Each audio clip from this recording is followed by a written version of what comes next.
Parents take sister on vacation instead of me. Later on, she ruined family vacation and got arrested. Now my parents finally realize her true colors. I'm a 28-year-old man, and for as long as I can remember, my younger sister has been the golden child of our family.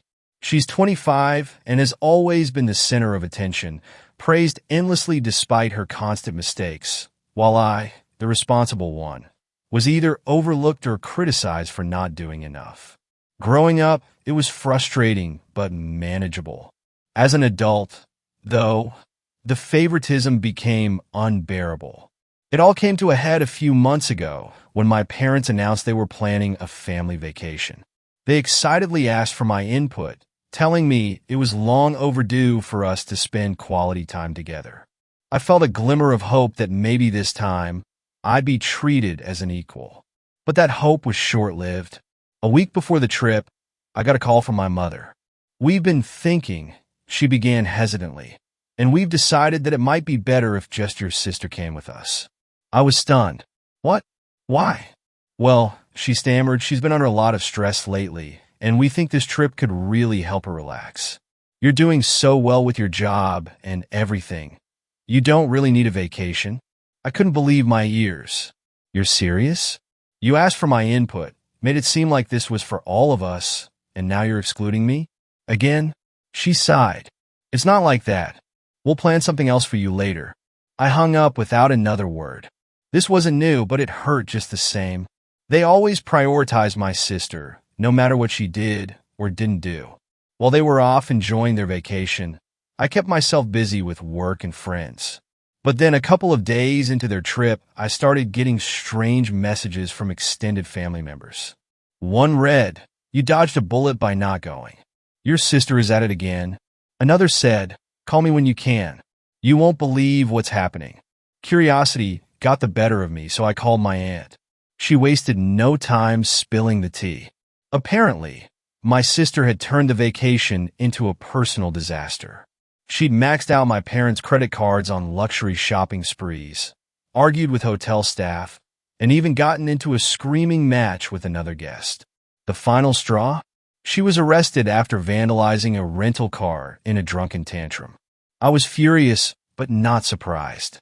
This was classic her, entitled, reckless, and completely unaccountable for her actions.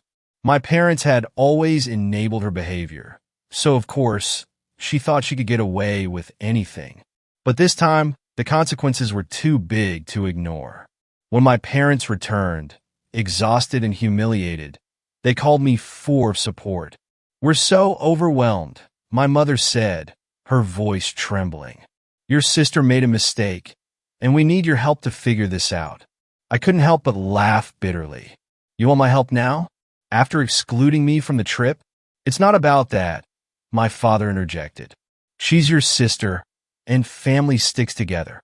"Funny," I snap, because that concept only seems to apply when she needs something. "No thanks. This is your mess to clean up." But the drama didn't end there. My sister, in true entitled fashion, showed no remorse for her actions. She complained about how unfair her arrest was and demanded my parents pay for a lawyer to clear her name. They, of course, caved, pouring thousands of dollars into her defense. Meanwhile, I watched from the sidelines, quietly fuming. Little did they know, I had a plan of my own. I decided it was time for my parents and sister to face the reality they'd been avoiding for years. They needed to see the consequences of their blind favoritism and her reckless entitlement. But I knew confronting them directly would just lead to excuses and gaslighting. Instead, I chose a more calculated approach. I started gathering evidence. My sister's arrest had been reported in local news, and I saved every article. I also got in touch with my aunt, who had witnessed much of the vacation fiasco, and she provided detailed accounts of my sister's tantrums and outbursts. Then, I reached out to other family members who'd had similar experiences with my sister's behavior. Everyone had a story, and most were happy to help me compile the full picture. A few weeks later, my parents called again, asking for a family meeting. Reluctantly, I agreed, but I made sure to arrive prepared. As soon as I entered their home, the tension was palpable. My sister sat on the couch, scrolling through her phone like she didn't have a care in the world, while my parents wore strained, apologetic smiles. "We need to talk," my father began. "Your sister's situation is serious, and we're running out of options.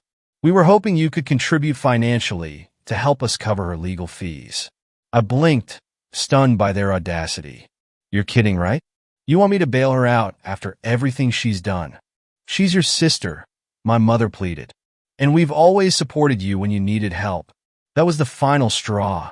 I pulled out my folder of evidence and slammed it on the table. "Let's get one thing straight," I said, my voice cold. "This isn't about family loyalty. This is about you enabling her behavior and expecting me to clean up the mess. So, let's take a look at what you've been supporting." I began laying out the evidence, piece by piece. I showed them the articles about her arrest, the statements from family members, and screenshots of her social media posts bragging about her shopping sprees and expensive dinners, while conveniently omitting the part where she wasn't paying for any of it. My parents were visibly shaken, but my sister just rolled her eyes. "This is so dramatic," she scoffed. "You're making me sound like a criminal." "You are a criminal," I snapped.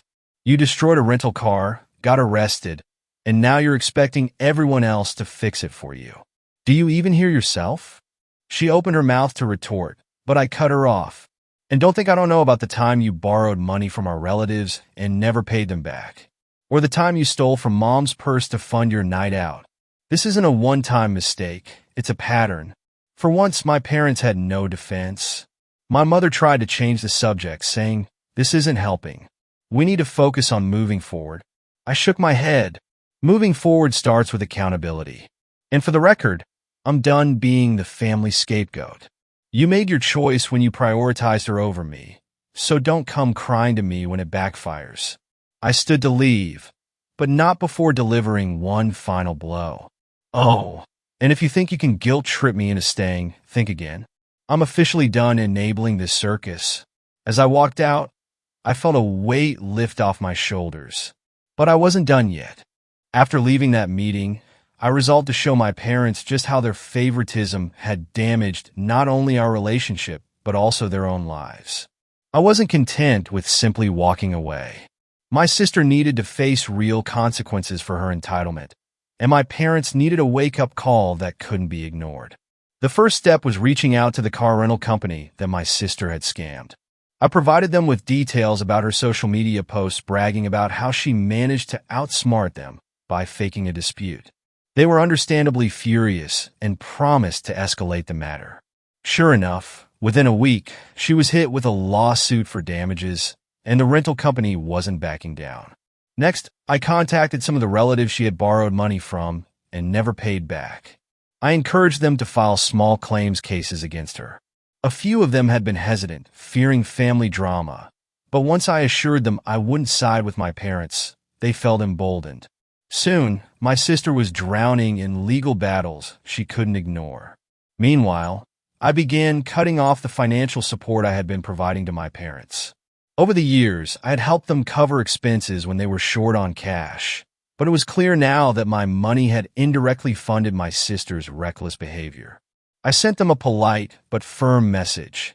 "I can no longer support you financially as long as you continue to prioritize my sister's needs over accountability." This decision sent shockwaves through the family.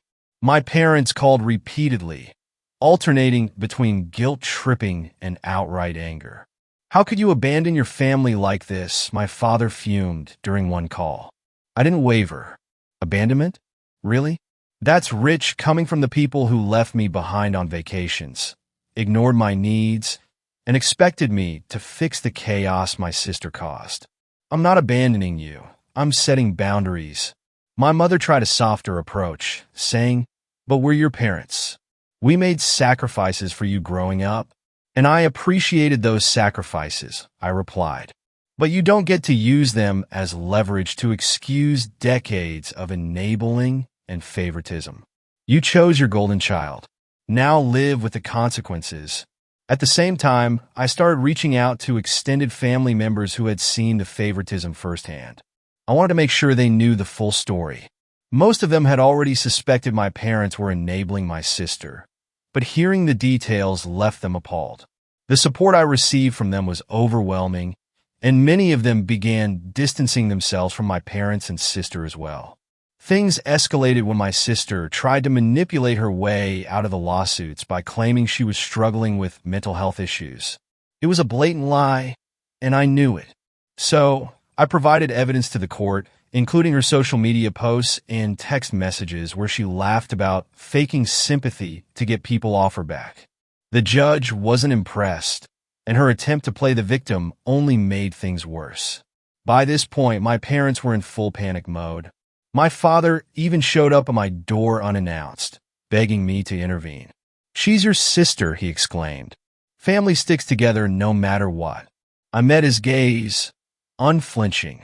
Family is supposed to support each other, not exploit each other. She's had years of chances to change, and you've had years to hold her accountable. Don't put this on me. He left defeated, and I felt a mix of relief and sadness. It was clear that they weren't going to change until they hit rock bottom, and that day was coming fast. The final blow came during what was supposed to be their redemption family vacation. My parents, desperate to patch things up and show me that my sister had changed, planned another trip with her, hoping to prove everything was back to normal. They even extended an invitation to me, though it was clear they didn't mean it. I declined, but I kept tabs on the situation through mutual family connections. Apparently, my sister had promised she would behave this time. But true to form, she couldn't resist the lure of chaos. On the second day of the vacation, she got into a drunken argument with some locals at a beach resort. Words escalated to shoving, and the resort staff called the police. My sister was arrested for public intoxication and disorderly conduct. The fallout was immediate and severe. My parents were humiliated, and the rest of the vacation was spent dealing with lawyers and fines to get her released. To add insult to injury, the resort banned them for life. Family friends who heard about the incident began distancing themselves from my parents, no longer willing to ignore the pattern of excuses they had made for my sister over the years. When they returned home, the mood had shifted dramatically. My parents were no longer calling to guilt-trip me. Instead, they sounded defeated. My father admitted during one call, "We didn't see it before, but you were right about your sister. She's out of control, and we enabled her." I didn't respond with, "I told you so." There was no satisfaction in kicking them while they were down. But I did make it clear that while I was open to rebuilding a relationship with them, it wouldn't happen unless they took accountability for their actions and treated me with the respect I deserved. As for my sister, her legal troubles continued to pile up. She lost her job due to the negative publicity from her arrest and had to move back in with my parents. This time, though, my parents weren't as accommodating. They finally stopped bailing her out, forcing her to face the consequences of her actions. In the end, going no contact was the best decision I ever made. It gave me the space to heal and the leverage to demand change. While my relationship with my parents is still strained, they're finally starting to see me as an individual rather than a safety net for their mistakes. As for my sister, I doubt she'll ever change, but that's no longer my responsibility. The lesson here? Boundaries are powerful. Sometimes, the only way to protect yourself from entitlement and manipulation is to walk away.